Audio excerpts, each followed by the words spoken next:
welcome to GQ Car Awards.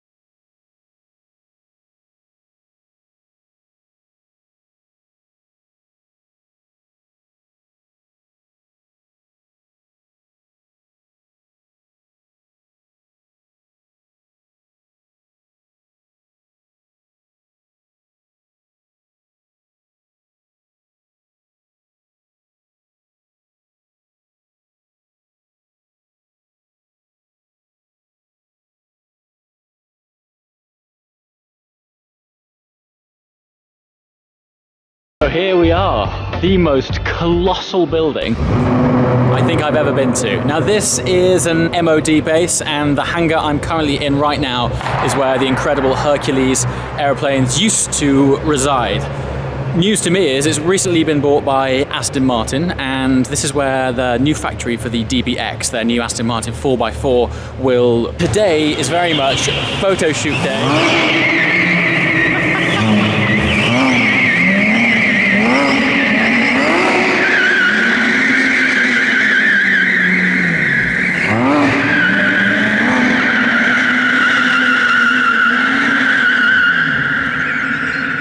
Things like that happen. Pretty standard photo shoot, having 911R doing a donut around you. So I think it's about time that we went and actually looked up close at some real special cars. TDF, please. Yes, that is the Aston Martin Nebula, F12 TDF and 911R. I mean, in what world does that happen? Anyway, now, believe it or not, this is the first time I've even sat in one of these cars, which is a shame, because regular subscribers to this channel will know that I own the standard F12, and I want nothing more than to experience an F12 TDF. Everything I've read, everything that people have told me about it, it just sounds absolutely incredible. It sounds insane, mildly scary. But just, yeah, as an owner, I really want to drive one. So anyone out there, because Ferrari just won't lend me one. This is theirs. They won't let me drive it, which is such a shame. We've got it here today on an empty airfield, and I'm not allowed to drive it. And imagine that. Imagine the content we could create. But no. So, yeah, anyone with an F12 TDF, seriously, who's interested in letting me drive it, that would be absolutely fantastic. This is the kind of cool thing that happens. You'll be chatting in a TDF and along comes an M2. Now then, back to TDF. I'm going to close this for the full immersion experience. First thing that strikes me compared to mine is vast array of carbon. And it's the matte carbon too. Beautiful finish. Matte on the paddles as well. There's so much carbon sculpture here. Also, they've put some proper challenged race car bucket seats in what is a conventional GT car layout.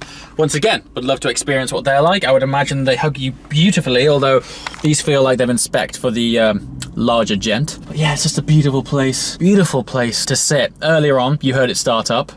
Phenomenal sound. I would go so far as to say it even sounds better than mine, which has an upgraded IP exhaust on it. It unlocks the character of that car no end. Anyway, there's about 20 other awesome cars outside there, so let's go check out some cool stuff.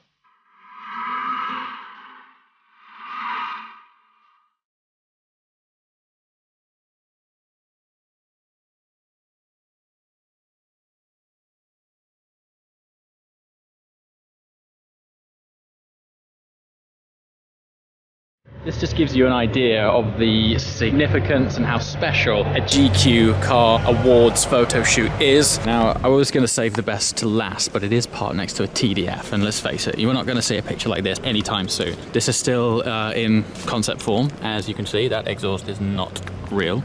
Neither is that engine. But from the people I know at Aston Martin, this is 90% true to form. Obviously, the components will make it look and feel different when it is eventually live. Oh yeah, and that by the way, loud thing interrupting my take. That is a £1 million rebuild Yes, beautiful thing. We'll get around to that in a minute for those guys that get into classics. And when it's shut up, we'll go back to Nebula and retake. Okay, so here it is, the AMRB001. A catchy name, I know. It's currently codenamed the Nebula and is a true through and through hypercar. It's actually having a bespoke V12 engine built for it. The idea is it's going to have a 1-to-1 horsepower to weight ratio. So it's going to weigh 1,000 kilograms and be 1,000 brake horsepower. I mean, the figures that they're quoting on this are mad. Supposedly going to be pulling sort of F1 Gs, which means anyone who is incredibly fortunate enough to be able to buy it will have to be an incredibly good driver to get the most out of it. Just check it out. It's absolutely incredible.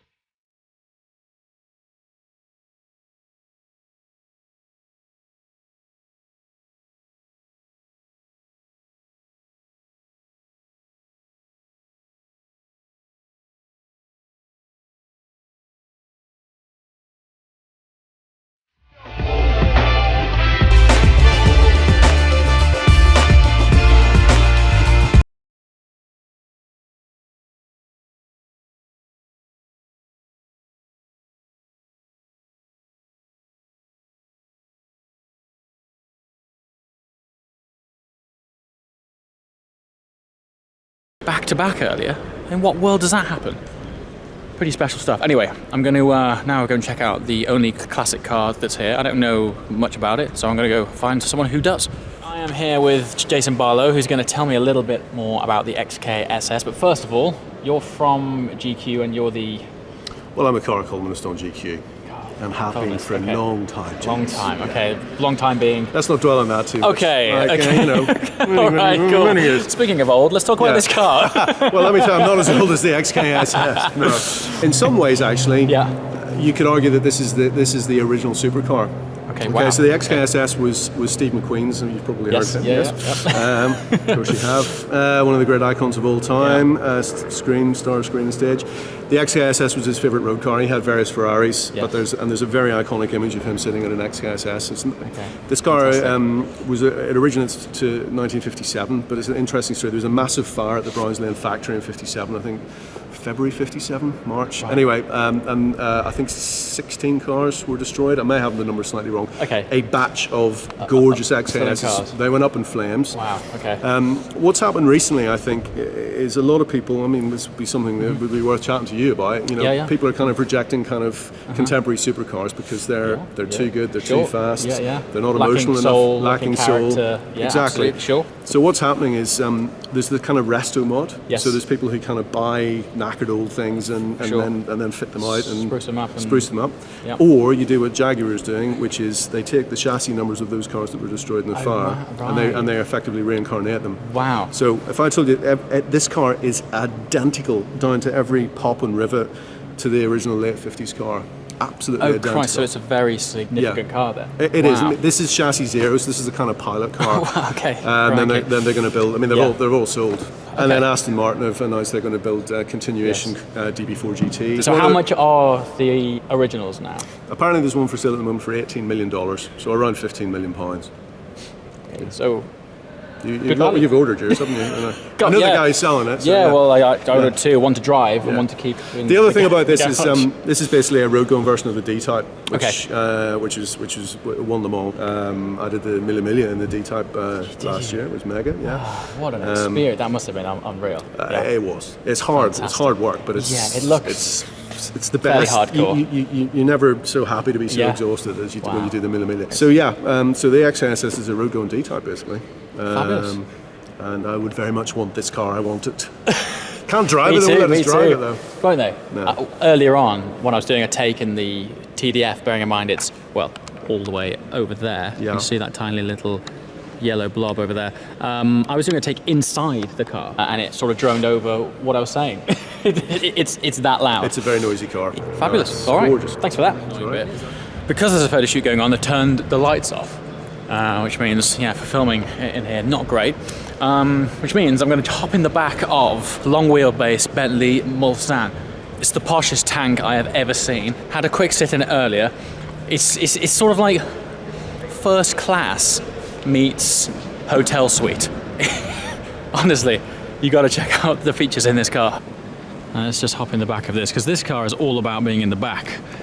Just check out this. First of all, let's just look at how long this sort of leg area is. I can pretty much, yeah, I've got pretty great extension there with this amazing solid mahogany table. Look at it, and it just retracts in there like that.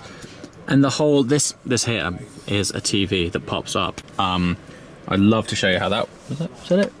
Ah, there it is. What do you know?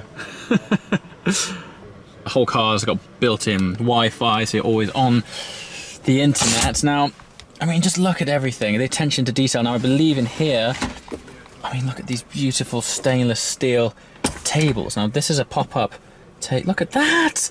Look at that in itself deserves an award. The table bracket. Look at it all just, I think it just folds out. I don't know. Oh, wow. I feel like I'm in a Linley showroom. Okay, there it is. Look at that. Absolutely stunning.